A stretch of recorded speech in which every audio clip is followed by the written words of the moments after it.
अब हम पढ़ रहे हैं क्लास 7 की साइंस। देखेंगे हमारा क्या दिया है। 18.5 दिया है, घर्षण द्वारा दो वस्तुओं में समान परिमाण के विपरीत आवेशों की उत्पत्ति। ठीक है, विपरीत आवेशों की उत्पत्ति देखेंगे कि कैसे वो एक दूसरे के विपरीत जाते हैं। तो क्रियाकलाप 5 में देखेंगे। पहला, एक अनावेशित कांच की छड़ लीजिए। क्या कह रहे हैं, एक अनावेशित कांच की छड़ लीजिए। दूसरा कह रहे हैं, आप कांच की छड़ को रेशम के कपड़े से रगड़कर आवेशित कीजिए। तीसरा कह रहे हैं, कांच की इस आवेशित छड़ को पुनः रेशम के कपड़े के पास लाएं। क्या होता है, पहली बार रेशम का कपड़ा कांच की ओर आकर्षित नहीं होता है, जबकि दूसरी बार रेशम का कपड़ा कांच की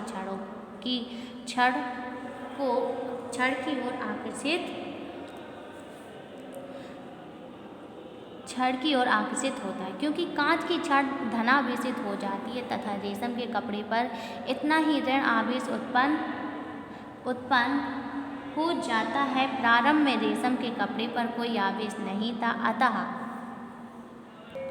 अतः कांच और रेशम के कपड़े के बीच ना तो आकर्षण और ना ही प्रतिकर्षण होता है। जब दो वस्तुओं को रगड़ा जाता है तो दोनों ही समान रूप से विपरीत प्रकार के आवेशों से आवेशित हो जाती हैं। 18.6 में देखेंगे क्या कह रहे हैं। सुचालक विद्युत चालक व कुचालक विद्युत रोधी। सुचालक क्या होते हैं, विद्युत का चालक होता है, और कुचालक क्या होते हैं, विद्युत के रोधी होते हैं, यानी कि विद्युत को रोकते हैं। तो कोई पदार्थ चालक है अथवा विद्युत रोधी, क्या कह रहे हैं, अथवा विद्युत रोधी, इसे ज्ञात करने के लिए दो विद्युतदर्शी A एवं B लीजिए। इन विद्युतदर्शियों को पास पास रखिए। विद्युतदर्शी A की चकती को एबोनाइट की आवेशित छड़ से स्पर्श कराकर आवेशित कीजिए। आवेशित होते ही इसकी पत्तियां फैल जाएंगी। किसी धातु जैसे लोहा, तांबा या एल्यूमीनियम का तार लीजिए और इसे थर्माकोल की एक पट्टी में से आर पार निकाल लिए, ताकि थर्माकोल का टुकड़ा विद्युत रोधी हत्थे की भांति कार्य करे। अब इस थर्माकोल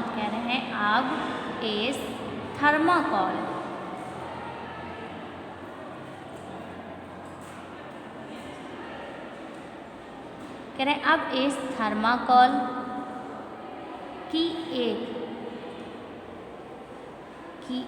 पट्टी में से आर पार निकालिए, ताकि थर्माकोल का टुकड़ा विद्युत रोधी हत्थे की भांति कार्य कर सके।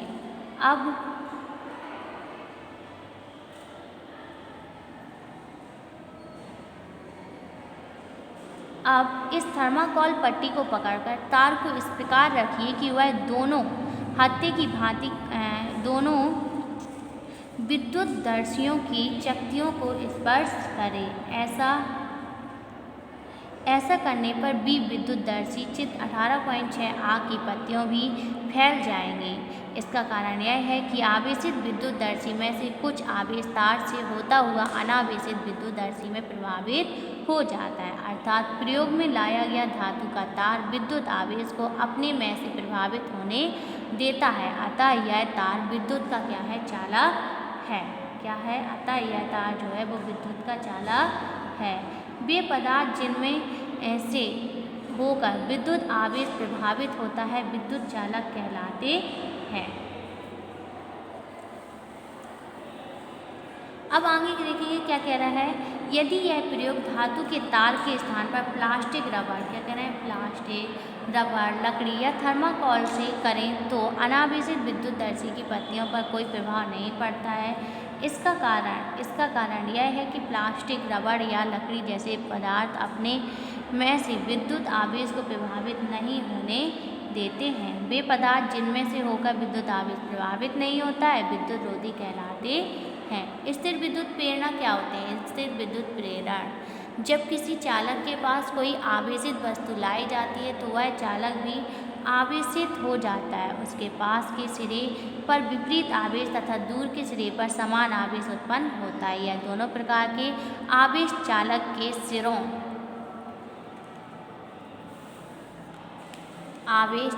के सिरों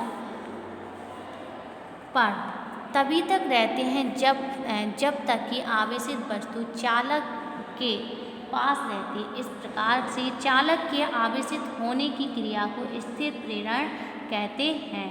क्रियाकलाप 6 में क्या कह रहे हैं? प्रेरण द्वारा किसी चालक को आवेशित करना। सर्वप्रथम एक चालक के समीप धन आवेशित छड़ पकड़कर रखिए। प्रेरण द्वारा चालक का निकटवर्तीय सिरा ऋणात्मक और दूर वाला सिरा धनात्मक हो जाएगा। चालक का ऋण आवेश छड़ के धन आवेश से बंधा रहता है। चालक के दूसरे सिरे को अंगुली से छू दीजिए। जमीन से शरीर द्वारा ऋणावेश आकर धन आवेश को उदासीन कर देता है। अब चालक को हटा लीजिए। अब क्या करना है? चालक को हटा लीजिए। बंधा हुआ ऋण आवेश पूरे चालक में फैल जाता है, जिससे चालक ऋण आवेशित हो जाता है। इसी प्रकार ऋण आवेशित छड़ समीप लाकर ऊपर की विधि से किसी शुद्ध चालक को धन आवेशित किया जा सकता है। अगली हेडिंग हमें दी गई है आकाशीय विद्युत। आकाशीय विद्युत क्या होता है देखेंगे। वर्षा काल में हम अक्सर आकाश में बिजली को चमकते हुए देखते हैं। बादलों की गर्जना भी सुनते हैं। आपने यह भी सुना होगा कि वर्षा के समय कभी कभी किसी मकान पर अथवा किसी पेड़ आदि पर बिजली गिर जाती है। आइए जानें आकाशीय बिजली है क्या। आखिर यह बिजली क्या है? आकाशीय बिजली विद्युत का सर्वप्रथम अध्ययन सन 1752 में बेंजामिन फ्रैंकलिन ने किया था। हवाओं और बादलों में घर्षण के कारण बादल आवेशित हो जाते हैं। सामान्य रूप से ऊपरी बादल धन आवेशित और कुछ नीचे स्तर बादल ऋण आवेशित हो जाते हैं। ये नम बादल विद्युत के सुचालक हो जाते हैं। ऊपरी बादल और कुछ नीचे स्थिर बादलों के बीच में वायु उपस्थित रहती है। यह वायु नम हो जाने से सुचालक हो जाती है। अतः आवेशित बादलों के मध्य इस नम वायु में से होकर तीव्र वेग से आवेश प्रभावित होने लगता है। इस घटना को वायु में विद्युत विसर्जन कह रहे हैं। इस घटना में वायु में विद्युत विसर्जन कहते हैं। यह विद्युत विसर्जन की ही तीव्र प्रकाश की आड़ी टेढ़ी रेखा के रूप में दिखाई देता है, जिसे क्या कह रहे हैं? जिसे सामान्य भाषा में बिजली चमकना तड़ित दमक कहते हैं। यही आकाशीय विद्युत है। ये क्या है? यही आकाशीय विद्युत है। अब देखेंगे तड़ित आघात। तड़ित आघात क्या होता है देखेंगे। तड़ित आघात क्या होता है? कभी कभी बादलों कह रहे हैं कभी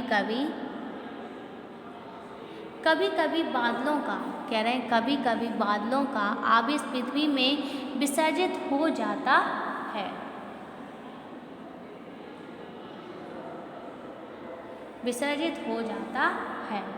पृथ्वी में आवेश का यह विसर्जन अत्यंत अल्प समय लगभग 0.1 सेकंड में हो जाता है। विसर्जन में अत्यधिक मात्रा में ऊष्मा एवं प्रकाश उत्पन्न होता है। इस विद्युत ऊष्मा से वायु का ताप एकाएक अत्यधिक बढ़ जाता है। बढ़े हुए ताप के कारण वायु का प्रसार होता है। प्रसार की अवधि में वायु के कण तीव्रता से कंपन करते हैं, जिसके कारण मेघ गर्जन की ध्वनि उत्पन्न होती है। तड़ित नमक के स्थान पर ताप 30,000 डिग्री सेल्सियस तक हो जाता है। कभी कभी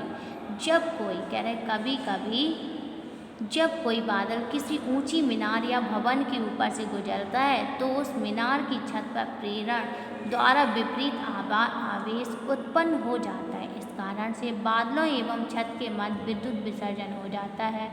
बादलों का आवेश जब किसी पेड़ आदि से होकर पृथ्वी में जाता है, तो पेड़ में उच्च विद्युत प्रभावित होती है। यह विद्युत बहुत उच्च ताप उत्पन्न करती है, जिससे पेड़ आदि जल जाते हैं। इन घटनाओं को तड़ित आघात कहते हैं। अब तड़ित आघात से हानि व लाभ क्या है देखेंगे। तड़ित आघात आकाशीय विद्युत से जहाँ एक ओर हानियाँ होती हैं वहीं दूसरी ओर लाभ भी होता है। हानि क्या है? पहला दिया है भवनों, पेड़ों, जीव जंतु पर घातक प्रभाव पड़ता है क्योंकि तड़ित इन्हें जला देते हैं। विद्युत उपकरणों के जल जाने की संभावना रहती है। लाभ, तड़ित से उत्पन्न अत्यधिक ऊष्मा एवं प्रकाश के कारण वायुमंडल में उपस्थित नाइट्रोजन ऑक्सीजन से क्रिया करके नाइट्रोजन के ऑक्साइड बनाती है। यह नाइट्रोजन ऑक्साइड वर्षा के जल में मिलकर पृथ्वी पर आता है तथा मिट्टी की उर्वरा शक्ति में वृद्धि करता है। दूसरा क्या है देखेंगे, तड़ित से उत्पन्न ऊर्जा तड़ित के आसपास उपस्थित वायु की ऑक्सीजन को ओजोन में परिवर्तित कर देती है। ओजोन सूर्य से आने वाले घातक विकिरणों में हमारी रक्षा करती है। अगली हेडिंग हमें दी गई है तड़ित चालक। तड़ित चालक क्या होता है देखेंगे। तड़ित आघात से बचने के लिए जिस युक्ति का उपयोग किया जाता है उसे तड़ित चालक कहते हैं। तड़ित चालक धातु की लंबी तथा मोटी पत्ती होती है। यह पत्ती सामान्य रूप से सामान्य रूप से तांबे की बनी होती है जो भवन के सबसे ऊपरी सिरे से प्रारंभ होकर नीचे पृथ्वी के अंदर तक जाती है। पत्ती का ऊपरी सिरा त्रिशूल के आकार का होता है। इस त्रिशूल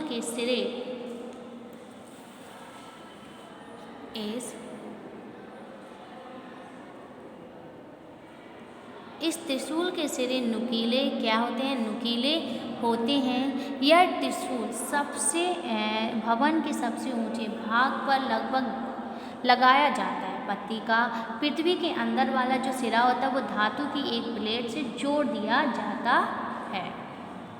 तड़ित चालक की कार्यविधि क्या होती है देखेंगे। तड़ित चालक की कार्यविधि, आवेशित बादल ऊंचे भवनों पर बिजली गिरने के कारण बन सकते हैं। इन ऊंचे भवनों पर सुचालक धातु तांबे का बना हुआ तड़ित चालक लगा दिया जाता है। बादलों का आवेश तड़ित चालक में से होकर पृथ्वी में विसर्जित हो जाता है चला जाता है। इस प्रकार भवनों की सुरक्षा हो जाती है।